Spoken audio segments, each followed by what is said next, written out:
Okay,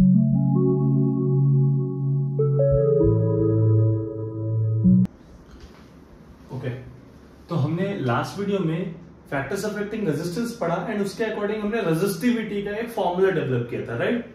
हमने factors affecting resistance के according हमने वो पढ़ा था कि जो R होता है वो इज इक्वल्स टू होता है रो L अपॉन A।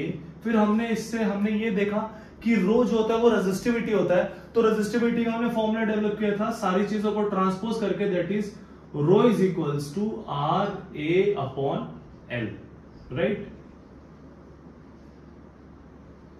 तो we will use this formula, ठीक है। अब ब्रह्मास्त्र टू सॉल्व न्यूमेरिकल, जैसे कि मैंने पहले के बहुत सारे वीडियोस में बताया क्या कि सबसे पहले ना आप गिवन लिखो। क्या लिखोगे? यस, गिवन लिखोगे। तो गिवन लिखने के लिए पूरा क्वेश्चन को एक साथ मत पढ़ो, कोई जरूरत नहीं है पूरे क्वेश्चन को एक साथ पढ़ने की, थोड़ा थोड़ा पढ़ो, गिवन लिखते जाओ। अ कॉपर वायर, तो वायर किसका है? कॉपर का। Has a length of 2 metre, मतलब लेंथ दिया हुआ है 2 मीटर। आगे बढ़ते हैं। एंड क्रॉस सेक्शन एरिया, मतलब ए दिया हुआ है कितना? 1.7 into 10 to the power -6 metre square. ये आपको एरिया दे दिया। कह रहे हैं हैज अ रेजिस्टेंस ऑफ, क्या दिया हुआ है?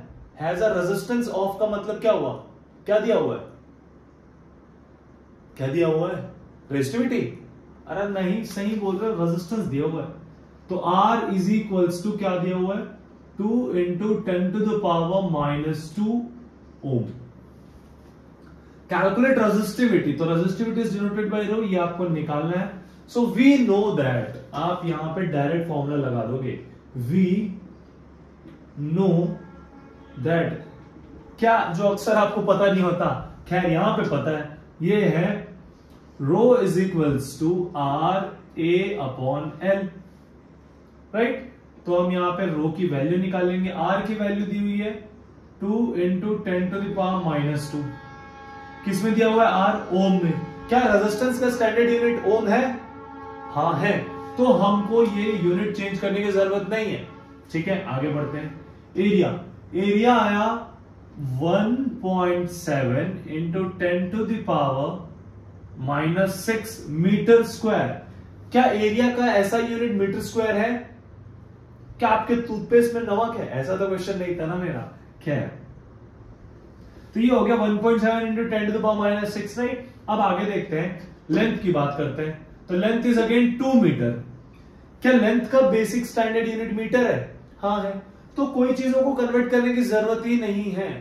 लेकिन अगर न्यूमेरिकल में लेंथ का यूनिट मीटर की जगह सेंटीमीटर में है तो आपको कन्वर्ट करना है। एरिया का मीटर स्क्वायर की जगह सेंटीमीटर स्क्वायर में तो आपको कन्वर्ट करना है, ठीक है।